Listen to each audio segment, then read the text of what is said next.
Hello everybody. Hey, what I'm going to do today is see if I fried the ESC on the 3S battery with the paddle tires.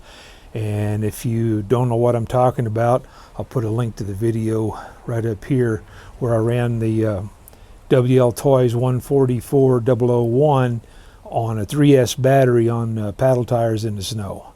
So let's see what we did.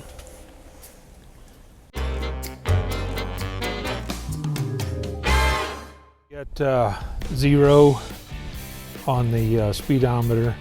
We're going to see what this does. I'm not going to stay out here long. It's very windy and it's very cold. So I just want to do a speed test, see if this is dead or not. It doesn't appear to be dead. But we know I got 30 miles an hour before I toasted the ESC on 3S with the snow tires, or the paddle tires. Looks like it's probably doing okay.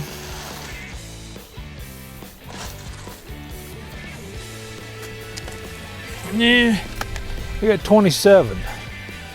So let me make another pass.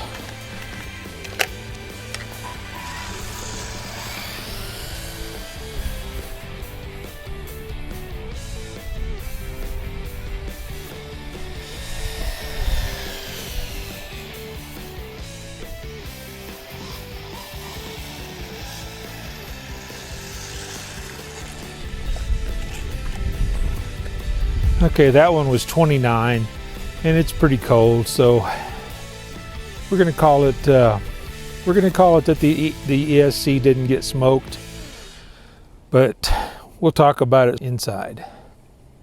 Okay, I just wanted to cover a couple of small differences.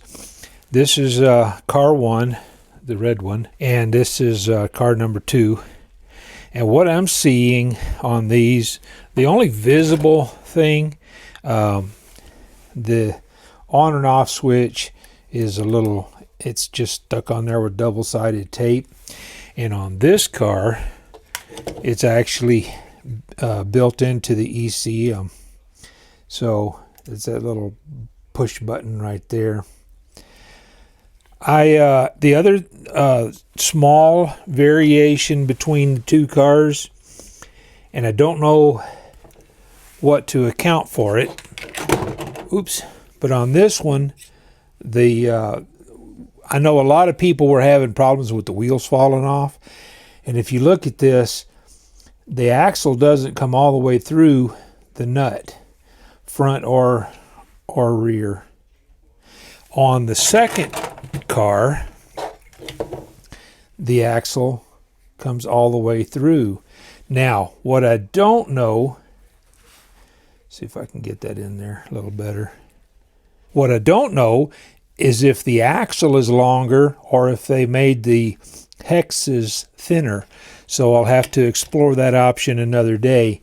But those are the only two options, the only two variations that I'm actually seeing.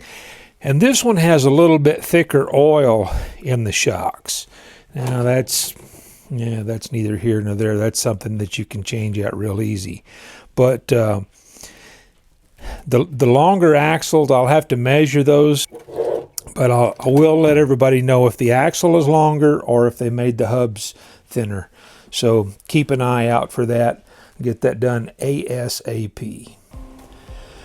Well, it doesn't appear that I hurt the ESC on that 144001, but I don't know. I ran the car doing the speed test and it did not get the ESC hot, but then I just did a few speed passes. So I'll have to revisit that and on another day, and I'll run it up and down the street a little bit on 3S and just leave the body off, and I've got an infrared thermometer. I'll put that on there and see what it does. But running it on the 3S with the paddle tires in the snow, the ESC was so hot at the end of that run, the car smelled kind of funny. I put my thumb on the motor was cool. I put my thumb on the ESC, and it didn't take me long to get my thumb off of the ESC. It was exceptionally hot. Didn't leave any marks or anything, but it was really hot. So I'm going to say I'm just going to kind of steer people away from running that car on 3S. If you want to try it on the street with a lesser load, I'm going to do it. I'm going to try it again on the street. So kind of keep an eye on the channel, and it'll be a while before I get a chance to do that. But when I do, I'll post the results on it. I'll just make a bunch of passes on pavement and see what it does on 3S. You might be able to put another ESC. The motor wasn't warm at all, so maybe just another ESC would make the difference. Or I don't know. I think the car's pretty peppy just on 2S. It's not as fast, but it's pretty peppy. So, you know, to each his own. Whatever makes everybody happy. But this is what I've come up with for right now. I'm just going to suggest that people don't do the 3S on that car. If you want to do that, maybe just go ahead and do the full upgrade and pick up a brushless motor. I'm still doing the 2845 brushless conversion. However, I don't know, the radio got lost. I ordered it from Banggood in December the 4th. I think it was. So it's been a month. I contacted them. They said, oh, well, it shouldn't be here till January 23rd. They keep changing the date on me. So that's a bad one on Banggood. Anyway, see what happens with that. As soon as the radio comes in, I'll get working on the brushless conversion. But until then, I'll just keep tinkering with this car. So everybody, appreciate it. Thanks for all my subscribers. I appreciate your support. It really helps. Really does. It's free for you, and it helps me out. So everybody take care, and we'll catch you later.